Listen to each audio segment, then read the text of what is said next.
Hello everyone, যারা চ্যানেলটিকে দেখছেন সকলকে স্বাগত। গত 3 মে অনারেবল জাস্টিস রাজশেখর মান্থার এজলাসে 2014 সালের টেটকে কেন্দ্র করে যে ওইমার মামলা তার অর্ডার কপি কিন্তু ইতিমধ্যে প্রকাশিত হয়েছে এবং ওই দিন ওই মামলা শুনানি হয়, যেখানে পিটিশনার্স ও সিবিআইয়ের যে এফিডেভিট ফাইল জমা পড়েছে সেটা অনারেবল জাস্টিস পর্যবেক্ষণ করেন ও ভয়ঙ্কর কিছু প্রশ্ন অর্ডার কপির আকারে পর্ষদের কাছে কিন্তু তিনি জানতে চেয়েছেন। প্রথমত এখানে আছে the role of the West Bengal board of primary education, অর্থাৎ তাদের ভূমিকা কী ছিল সে বিষয়ে প্রশ্ন করেছেন।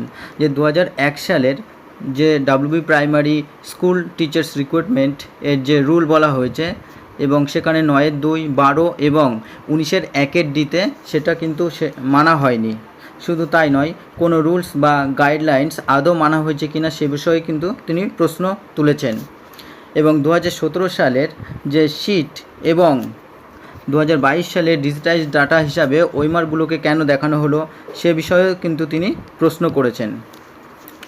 আর সেখানে কোনো টেন্ডার না নিয়ে কেন, কোন বিষয়ের উপর ভিত্তি করে এস বসু অ্যান্ড কোম্পানিকে টেন্ডার দেওয়া হয়েছিল সে বিষয়েও কিন্তু জানতে চাওয়া হয়েছে।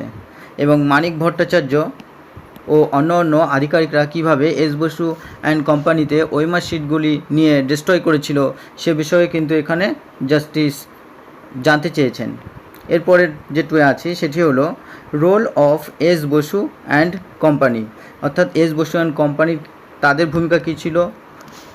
তো এখানে কেন, প্রথমেই বলা রয়েছে যে কেন ক্যান্ডিডেটসদের লিস্ট পর্ষদে না পাঠিয়ে মানিক ভট্টাচার্যের পার্সোনাল ইমেল আইডিতে পাঠানো হয়েছিল সে বিষয়ে কিন্তু জাস্টিস রাজশেখর মান্থা জানতে চেয়েছেন।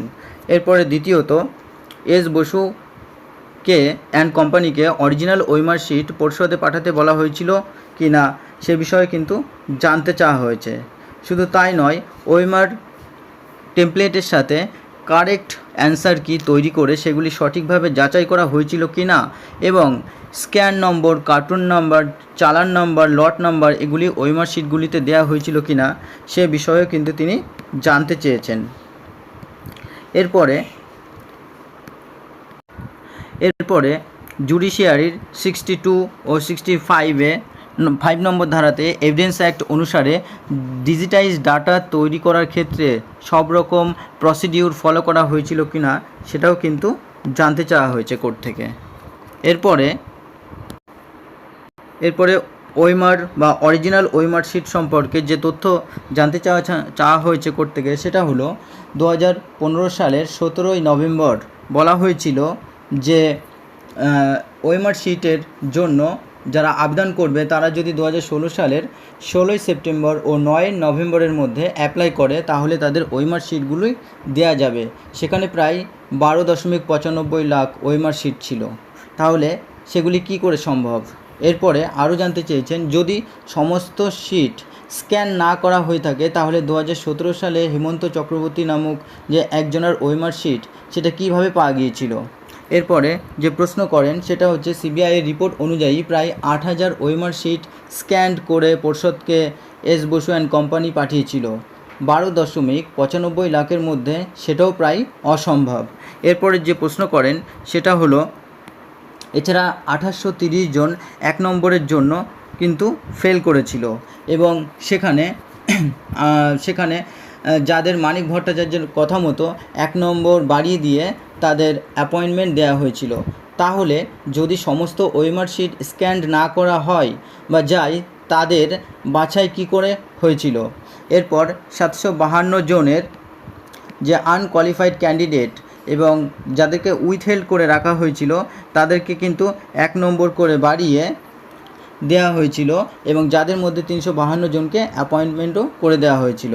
এরপর সিওনিক স্ক্যানারের দ্বারা যে ওইমার শিটগুলো স্ক্যান করেছিল, যেগুলো ডিজিটাইজ ডাটা তৈরি করা হয় সেটা ছিল এডিটেবল, অর্থাৎ ইচ্ছে মতো কিন্তু সেগুলিকে ম্যানিপুলেটেড করে ডিস্ট্রয় করে দেওয়া হয়েছিল এবং সেগুলো কার নির্দেশে হয়েছিল সেটাও জানতে চেয়েছেন। এরপরে যেটা আসে সেটা হলো যে the eligible versus ineligible candidates, অর্থাৎ ফেক ওয়েবসাইট তৈরি করে এখানে ও ইমেল তৈরি করে যাদের চাকরি দেওয়া হয়েছিল তারা আনকোয়ালিফাইড। আর এরপরে 2014 টেটের কোয়ালিফাইড ও আনকোয়ালিফাইড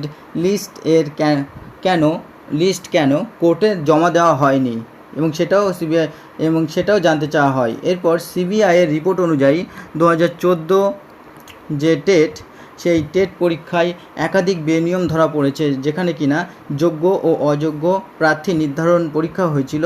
তাহলে সেটা কি টিকে থাকবে? এবং সেটাও কিন্তু জাস্টিস প্রশ্ন করেছে। এখন রীতিমতো যে অর্ডার কপিটি কিন্তু এখন সকলের চিন্তার কারণ হয়ে দাঁড়িয়েছে, যারা 2014 টেট পাস করেছিল। এখন পর্ষদ যদি এই সমস্ত প্রশ্নের সঠিক উত্তর না দিতে পারে, তাহলে বিচারপতির মান্থার সেই হুঁশিয়ারি কিন্তু কার্যকর হতে পারে যে 2014 টেটের পুরো প্যানেলই তিনি ক্যান্সেল করে দেবেন। অর্থাৎ এসএসসি এর মতো পর্ষদ যদি অযোগ্যদের চিহ্নিত না করে, তাহলে পুরো প্যানেল ক্যান্সেল হওয়া শুধু সময়ের অপেক্ষা। পর্ষদের এই পাহাড় প্রমাণ দুর্নীতির কারণে যোগ্যরা বঞ্চিত ও অযোগ্যরা স্কুলের শিক্ষকতা করছেন। সুতরাং এই দুর্নীতি যোগ্য প্রার্থীরা কখনোই কিন্তু মেনে নেবেন না। অর্থাৎ পিটিশনার্সরাও কিন্তু বারবার বলেছেন তারা শেষ রক্তবিন্দু দিয়ে হলেও তারা এই লড়াই চালিয়ে যাবেন। তবে যারা যোগ্য তাদের চাকরি যেন থাকে ও অযোগ্যরা বাদ পড়ে, তার জন্য অনারেবল জাস্টিস রাজশেখর মান্থার এই সমস্ত প্রশ্নের উত্তর এভিডেন্স সহ পর্ষদকেই কিন্তু রেডি রাখতে হবে। না হলে এসএসসির মতো প্রাথমিকেও এই 59,000 চাকরি বাতিল শুধু সময়ের অপেক্ষায়। শুধু তাই নয়, জাস্টিস মান্থা বলেন যে পুরো প্যানেল ক্যান্সেল করছি না, তার জন্য সমস্ত পার্টিকে 4 সপ্তাহ সময় দেওয়া হলো, অর্থাৎ আগামী 24শে জুন এই মামলার পরবর্তী হিয়ারিং, যা 2014 সালের টেট থেকে নিয়োগপ্রাপ্ত সকল শিক্ষকদের রীতিমতো দুশ্চিন্তা বাড়িয়ে দিয়েছে। 30শে এপ্রিলের হিয়ারিংয়ে বিকাশ রঞ্জন ভট্টাচার্য মশাইকেও দেখা যায় পুরো প্যানেল বাতিলের জন্য বারবার কিন্তু তাকে বলতে শোনা যায়। এখন পরবর্তী হিয়ারিংয়ে মান্থা সাহেব কী করবেন এবং 2014 টেট থেকে নিয়োগপ্রাপ্ত প্রাথমিক শিক্ষকদের ভবিষ্যৎ কোন দিকে মোড় নেয়, সেটা এখন দেখার বিষয়। ধন্যবাদ সকলকে। যারা চ্যানেলটিকে দেখছেন তারা অবশ্যই সাবস্ক্রাইব করে পাশে থাকা বেল আইকনটিকে প্রেস করবেন এবং লাইক, কমেন্ট ও শেয়ার করবেন, যাতে পরবর্তী শিক্ষা সম্পর্কিত কোনো আপডেট আসতেই আপনারা সাথে সাথে পেয়ে যান। ধন্যবাদ চ্যানেলটিকে দেখার জন্য।